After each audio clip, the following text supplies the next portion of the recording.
Hello hi ನಮಸ್ತೆ, welcome back to my channel. So ಇವತ್ತಿನ recipe crab masala ಈಸಿಯಾಗಿ ಸಿಂಪಲಾಗಿ ಹೇಗೆ ಮಾಡೋದು ಬಿಗ್ನರ್ ಫ್ರೆಂಡ್ಲಿ ಅಂತ ಅಂದ್ಬಿಟ್ಟು ಈ ವಿಡಿಯೋ ಶೇರ್ ಮಾಡ್ಕೊತೀನಿ. ಬನ್ನಿ ಲೆಟ್ಸ್ ಗೆಟ್ ಸ್ಟಾರ್ಟೆಡ್. ಸೊ ಇಲ್ಲಿ ಕ್ರ್ಯಾಬ್ ಮಸಾಲ ಮಾಡೋದಕ್ಕೆ ಫಸ್ಟು ಒಂದು ಬಾಣಲಿ ಕಾದ್ಮೇಲೆ ಇದಕ್ಕೆ ಒಂಚೂರು ಎಣ್ಣೆ ಹಾಕೊಳ್ಳೋಣ.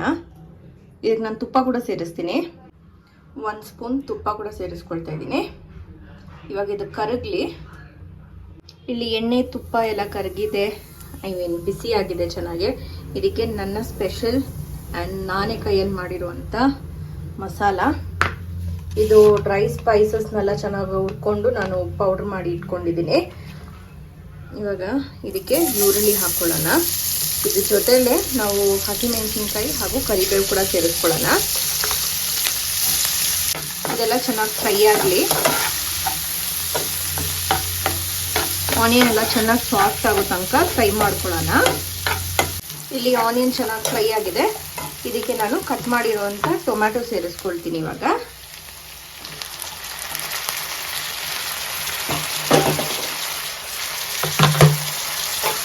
ಟೊಮ್ಯಾಟೊನು ಚೆನ್ನಾಗಿ ಸಾಫ್ಟ್ ಆಗಲಿ. ಇಲ್ಲಿ 3/4 kg ಆಗಷ್ಟು ಕ್ರ್ಯಾಬ್ ಇದೆ. ಇದನ್ನ ನೀಟಾಗಿ ವಾಶ್ ಮಾಡಿ ನಾನು ಇಟ್ಕೊಂಡಿದ್ದೀನಿ. ಇದು ಬ್ಲೂ ಕ್ರ್ಯಾಬು. ಇವಾಗ ಇದಕ್ಕೊಂದು ಕ್ವಿಕ್ ಮಸಾಲ ರೆಡಿ ಮಾಡ್ಕೊಳ್ಳೋಣ. ಇಲ್ಲಿ ನಾನು ಬ್ಯಾಡಗಿ ಮೆಣಸಿನ್ಕಾಯಿ, ಕ್ಯಾಶು ಹಾಗೂ ಬೆಳ್ಳುಳ್ಳಿ ನೆನೆಸಿಟ್ಕೊಂಡಿದ್ದೀನಿ ಒಂಚೂರು ವಾರ್ಮ್ ವಾಟರಲ್ಲಿ. ಇದನ್ನ ಫೈನ್ ಪೇಸ್ಟ್ ಮಾಡ್ಕೊಳ್ಳೋಣ. ಇವಾಗ ಇದು ಒಳ್ಳೆ ಫೈನ್ ಪೇಸ್ಟ್ ಆಗಿದೆ ನೋಡ್ಬೋದು. ಇವಾಗ ಇದನ್ನ ಸೈಡಲ್ಲಿ ಎತ್ತಿಕೊಂಡ್ಬಿಡೋಣ. ಈ ಕಡೆ ಬೆಂದಿದೆ. ಟೊಮ್ಯಾಟೊ ಎಲ್ಲ ಚೆನ್ನಾಗಿ ಸಾಫ್ಟ್ ಆಗಿದೆ. ಟೊಮ್ಯಾಟೊ ಸಾಫ್ಟ್ ಆಗಿದೆ ನೋಡ್ಬೋದು. ಇವಾಗ ನಾವು ಇದಕ್ಕೆ ಮಸಾಲ ಸೇರಿಸ್ಕೊಬಿಡೋಣ. ಆ್ಯಕ್ಚುಲಿ ಮಸಾಲಾಗೆ ಮುಂಚೆ ಫಸ್ಟು ಕ್ರ್ಯಾಬ್ ಹಾಕ್ಕೊಂಡು ಕ್ರ್ಯಾಬ್ನ ಫ್ರೈ ಮಾಡ್ಕೊಬಿಡೋಣ.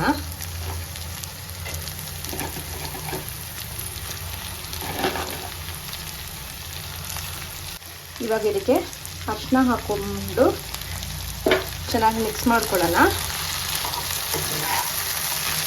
ಕ್ರ್ಯಾಬ್ ಒಂಚೂರು ಫ್ರೈ ಆಗಲಿ.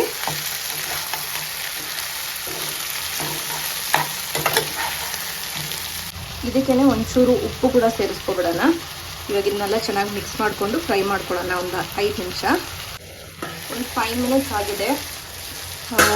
ನಿಮ್ಗೆ ಯಾರಿಗೆಲ್ಲ ಕ್ರ್ಯಾಬ್ ಸ್ಮೆಲ್ ಇಷ್ಟ ಅಂತ ಹೇಳಿ ನನಗೆ, because I really love seafood smell.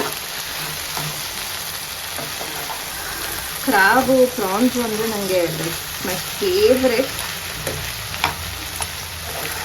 ಇವಾಗ ಇದಕ್ಕೆ ಈ ಆರೆಂಜ್ ಕಲರ್ ಆಗ್ತಿದೆ ನೋಡಿದ್ರಾ, ಹಾಗಾದರೆ ಇದು ಕುಕ್ ಆಗ್ತಿದೆ ಅಂತ. ಇವಾಗ ಇದಕ್ಕೆ ಖಾರದ ಪುಡಿ, ನಾನು ಬ್ಯಾಡಗಿ ಮೆಣಸಿನ್ಕಾಯಿ ಹಾಕಿರೋದು ಪೇಸ್ಟ್ಗೆ. ಸೊ ಖಾರದ ಪುಡಿ ನೋಡ್ಕೊಂಡು ಹಾಕ್ಕೊಳ್ಳಿ. ಆ್ಯಂಡ್ ಇದಕ್ಕೆ ಬೇಕಾಗಿರೋದು ಧನಿಯಾ ಪುಡಿ.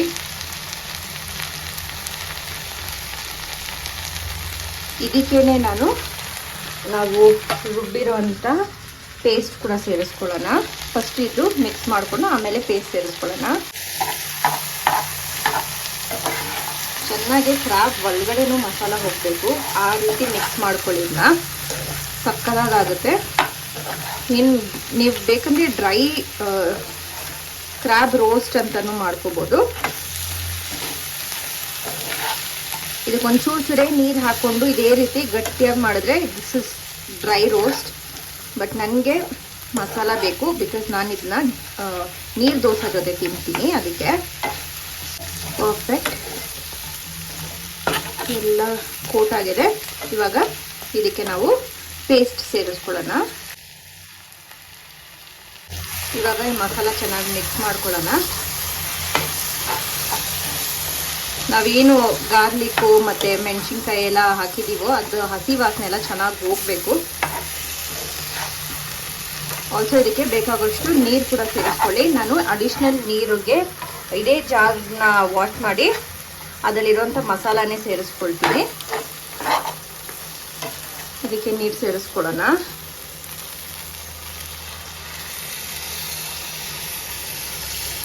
ಇನ್ನೊಮ್ಮೆ ಮಿಕ್ಸ್ ಮಾಡಿಕೊಂಡು ಇನ್ನೊಂದು 10 ನಿಮಿಷ ಇದನ್ನ ಕುಕ್ ಮಾಡೋದು ಬಿಡಿ. ನಾವು ಹಾಕಿರೋದು ಎಣ್ಣೆ ಹಾಗೂ ತುಪ್ಪ ಮೇಲೆ ತೇಳ್ಕೊಂಡು ಬರಬೇಕು.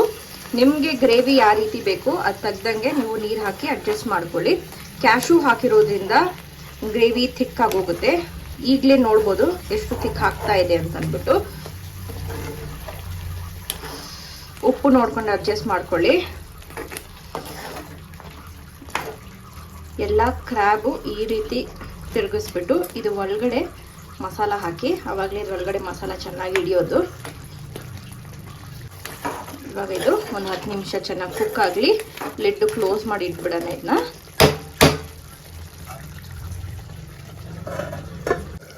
ಸೊ ಇಲ್ಲೊಂದು 10 ನಿಮಿಷ ಆಗಿದೆ. ವಾವ್ ಮೈ ಗಾಡ್, ಸ್ಮೆಲ್ ಅಂತೂ ಸಕ್ಕದಾಗಿ ಬರ್ತಾ ಇದೆ. ಎಣ್ಣೆ ತುಪ್ಪ ಎಲ್ಲ ನೋಡ್ಬೋದು ಎಷ್ಟು ಚೆನ್ನಾಗಿ ಮೇಲೆ ತೇಲ್ಕೊಂಡು ಬಂದಿದೆ ಅಂತ ಅಂದ್ಬಿಟ್ಟು. ಆಲ್ಸೋ ನಾನು ಇದಕ್ಕೆ ಕೊಬ್ಬರಿ ಎಣ್ಣೆ ಹಾಕಿರೋದು, ಕೊಬ್ಬರಿ ಎಣ್ಣೆ ಮತ್ತು ತುಪ್ಪ. ಸಕ್ಕದಾಗಿದೆ ಘಮ ಮಾತ್ರ. ಒಂದು 2 ಮಿನಿಟ್ಸ್ ಬಿಟ್ಟು ಲಿಡ್ ಕ್ಲೋಸ್ ಮಾಡಿಬಿಡೋಣ. ಆಲ್ಸೋ ನೀವು ನೋಡ್ಬೋದು ನನಗೆ ಒಂಚೂರು ಮಸಾಲ ಜಾಸ್ತಿ ಇಟ್ಕೊಂಡಿದ್ದೀನಿ. ನಿಮಗೆ ಯಾವ ರೀತಿ ಮಸಾಲ ಬೇಕೋ ಅದು ನೋಡಿಕೊಂಡು ನೀವು ಕನ್ಸಿಸ್ಟೆನ್ಸಿ ಸೆಟ್ ಮಾಡ್ಕೊಳ್ಳಿ. ಸೊ ಇದೊಂದು 2 ಮಿನಿಟ್ಸ್ ಆಗಿದೆ, ನಾನು ಲಿಡ್ ಕ್ಲೋಸ್ ಮಾಡಿಬಿಟ್ಟೆ. ಇವಾಗ ಇದು ಚೆನ್ನಾಗಿ ರೆಸ್ಟ್ ಆಗಲಿ, ತಕ್ಷಣ ಹಾಗೆ ತಿನ್ನಕ್ಕೆ ಹೋಗಬೇಡಿ. ಆ್ಯಂಡ್ ಆಲ್ಸೋ ಮೋಸ್ಟ್ ಇಂಪಾರ್ಟೆಂಟ್ಲಿ ಇದು ಕುಕ್ ಆಗಿದೆ ಅನ್ನೋದಕ್ಕೆ ಇದೇ ಸೈನು. ನೋಡ್ಬೋದು ಎಷ್ಟು ಚೆನ್ನಾಗಿ ಆರೆಂಜ್ ಕಲರ್ ಆಗಿದೆ ಅಂತ ಅಂದ್ಬಿಟ್ಟು. ಕ್ರ್ಯಾಬು ಫುಲ್ ನೋಡ್ಬೋದು, ಫುಲ್ ಆರೆಂಜ್ ಕಲರ್ ಆಗೋಗ್ಬಿಟ್ಟಿದೆ.